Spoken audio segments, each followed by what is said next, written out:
Hello, I'm Valeri Lopez. I don't know, I was just interested in it because I like the sound, and my friend was selling his banjo for really cheap. So I bought it about a year and a half ago, and so I made a song on it probably a few weeks later after I got it. I just taught myself the chords, and I don't really play like a real banjo player like bluegrass, but I'm teaching myself bluegrass. I just kind of have my own style, I guess. Yeah, I'll just figure out a chord like the way it sounds. It may not be a real chord, but if it sounds good, I'll play it. Yeah, it's a toy piano. That, I don't know, I just love that.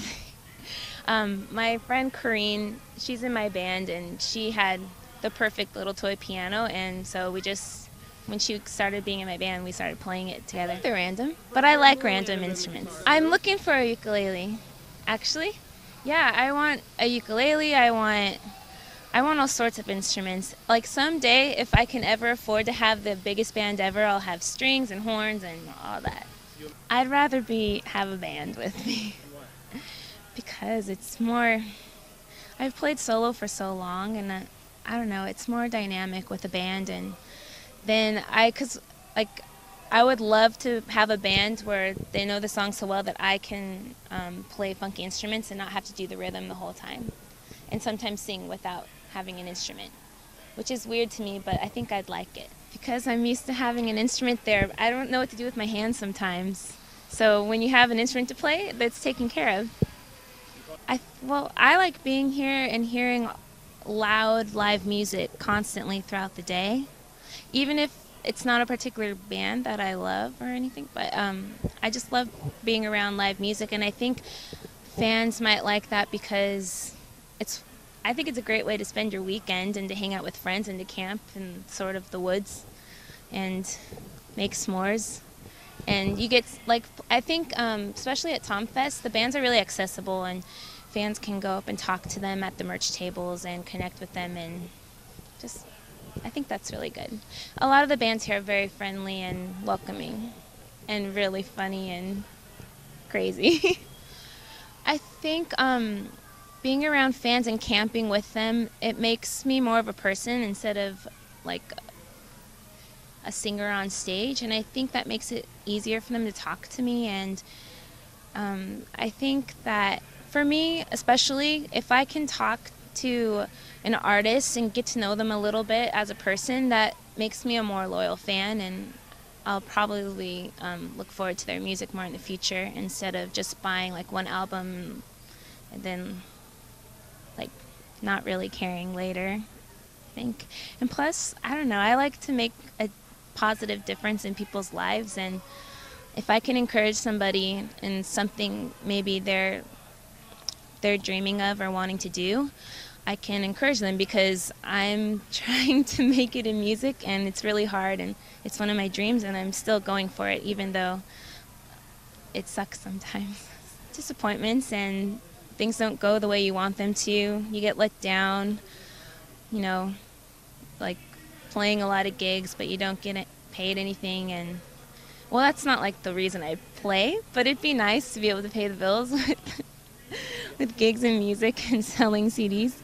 That would definitely free me up to keep creating more and writing more. I hope people take from my set a feeling of,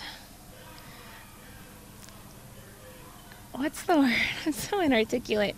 That's why I write songs and I don't talk for interviews. I think I would hope that they can connect with some of the songs. That's why I think girls were more easily connect with me, because maybe they've gone through the same things as me, and I hope people will feel inspired.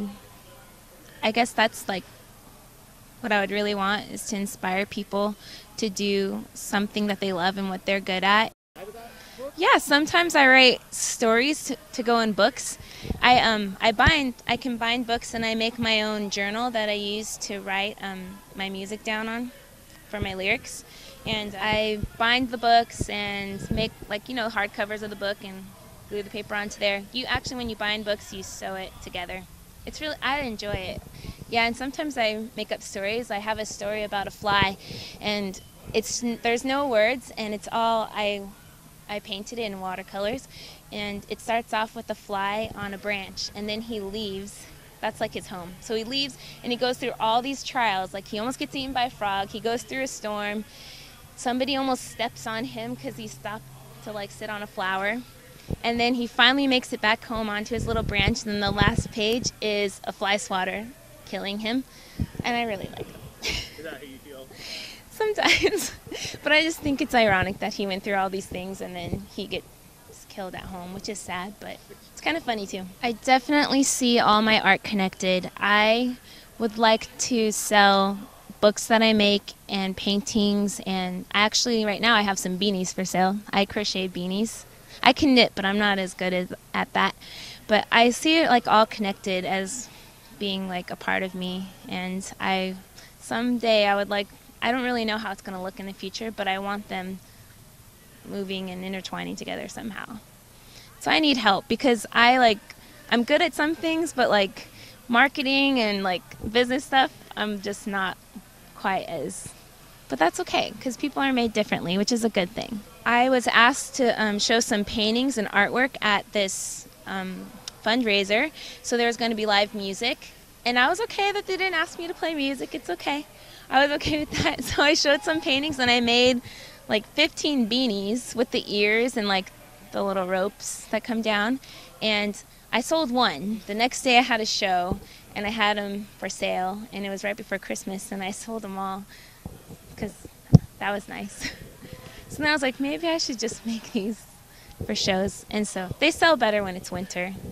You know, it's colder in the winter. I've always designed clothes when I was younger. I used to always draw like dresses and have ideas. I like to take things and like change them around, you know. I'm kind of learning how to sew. I can sew, but I can't really make things very well, but I'd like to learn how. Or like take a dress and then alter it to my vision. Breathing. I don't know, it's such a part of me and a part of my life, my daily life.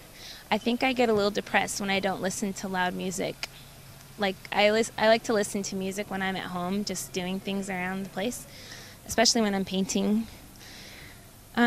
Music is, I just don't know what I would do without music. I'll listen to something kind of soft and quiet like Iron and Wine really loud, or up to like Santi Gold. I'm really into Santi Gold right now, especially the I'm a Lady song. I love that song. I actually have it on repeat right now on my iPod. Well, actually, I hurt my neck a couple weeks ago because I was dancing really crazy around the living room. No. I was actually dancing. I dance a lot to The Killers and Santi Gold and Justin Timberlake and Beyonce and Rihanna. I would love to sing for people and for their recordings anytime. I love to sing and I love to record. I can spend 10 hours in the recording studio, feels like 10 minutes. Yeah, I would love to lend my vocals. I am going to be recording in September with a fellow named Casey Hurt. He's also a singer-songwriter, and we're going to co-produce an album for me. And I sang on his latest album that came out last month. He's on my top people on MySpace if you want to check him out. Yeah, he's a really great guy, and I'm really excited to be recording for him because I'll be recording in Oregon, and I have a plethora of musicians that I'm going to ask to play for me, and there's going to be all sorts of instrumentation from cello and violin to accordion, my banjo, flute, piano, organ, guitar, everything, lots of things, bass. So, stand-up bass too, I think. I love the stand-up bass. Oh, I have a Wurlitzer organ. I love it. It's called Miss Wooly.